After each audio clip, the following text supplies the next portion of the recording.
Taulia Tagovailoa slated to return from injury as the Terps travel to Madison. Can Maryland get possibly their biggest win of the season this Saturday? Great time to subscribe to the channel. Big Ten content every single day. Always crush that like button. Look, if you're putting together a resume for Maryland to be a ranked team, a lot of people inside the Big Ten circles think they should be a ranked team. I don't know if you're putting the last two games on that resume.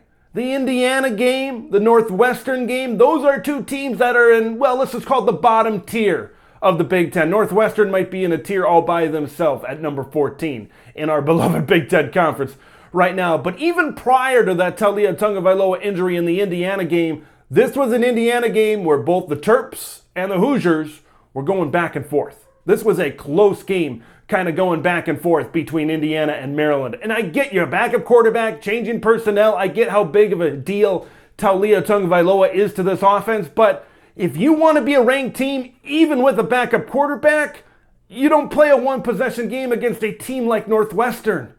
Okay, you just don't do that. So I'm a little bit concerned after these last two games going into this game against a Wisconsin team that is trending up right now. Now, the big question I have for Wisconsin in this game, can the Badgers defend all of the targets that Maryland has? No one Maryland target really sticks out to me as great above the rest. There's a lot of really good targets. Corey Digest has stepped up in a big way this season. You look at Raheem Jarrett, you look at Jacob Copeland, those are your top three receivers.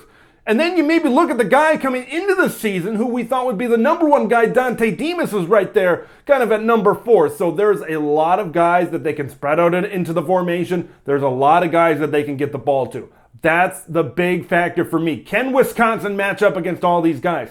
Wisconsin has gotten better in the secondary. They've gotten Alexander Smith back as one of their top corners to be opposite of Jay Shaw. You look at John Torchia, what he did, taking the ball away 2 times in that game against Purdue. That will segue into my next point.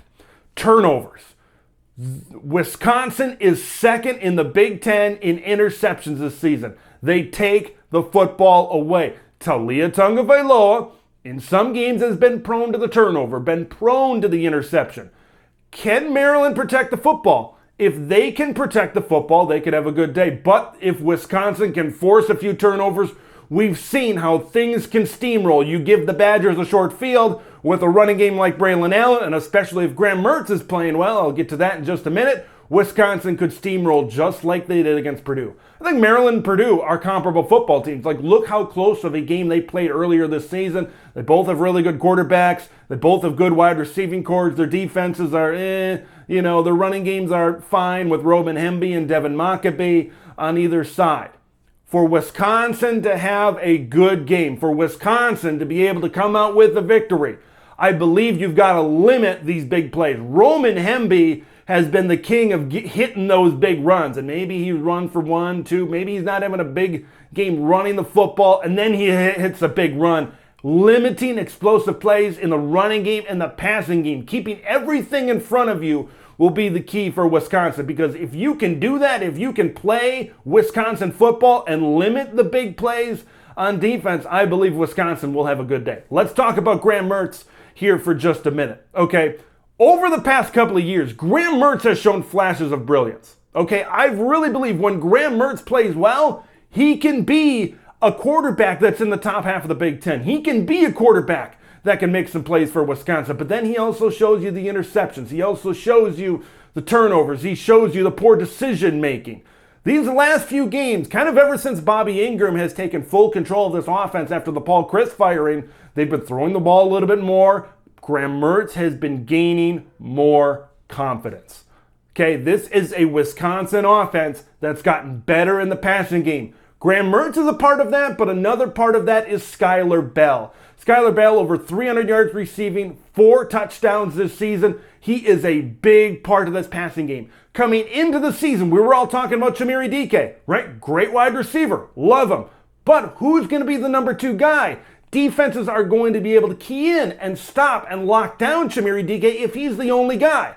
Skylar Bell has stepped up. I believe that's helped this passing game a little bit more. It's helped this offense a little bit more. Remember, this is a Maryland defense that gives up the second most passing yards in the Big Ten Conference. I believe this could be a big game for Graham Mertz. I believe this could be a big game for this offense. I favor this Wisconsin offense against this Maryland defense. I think for Wisconsin, they've just got to slow down Maryland. They've got to slow down Maryland. They can't allow the big play. They can't allow the explosive play. Control the clock. Control the game when you have the ball on the offensive side of the football. I think that's a big time key in this game. For Wisconsin, if Jim Leonhard can win this game, you've got back-to-back wins against pretty good Big Ten teams in Purdue and Maryland. I'm not saying he locks up the job full-time with a win over Maryland, but man, you're building a lot of confidence and a lot of momentum in that athletic director's office if you can put these two wins together, look good doing it, going into your rivalry games against Nebraska, against Iowa, and against Minnesota later in the season. I like what Jim Leonhard's doing right now at Wisconsin. What do you guys think of this game? You think Wisconsin's going to control the game, control the clock, keep the ball out of the Maryland offense's hands? Or will Maryland hit big plays on this Badger defense? Leave your thoughts in the comments below. Make sure you subscribe to Big Ten Ted. I'm Big Ten Ted, and we'll see you in the next one.